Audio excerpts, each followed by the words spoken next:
Question கவனிங்க.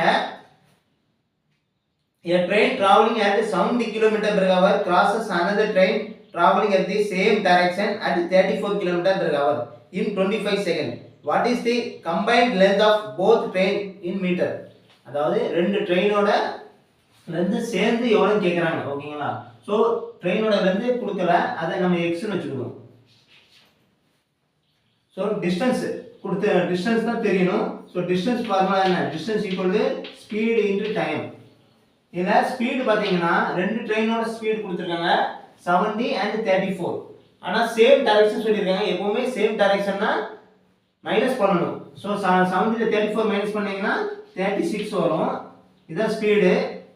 இன்று இது வந்து கிலோமீட்டர் பெர் ஹவரில் இருக்குது. இது மீட்டர் பெர் செகண்டாக மாற்ற 5/18 மல்டிப்ளை பண்ணணும். ஓகேங்களா?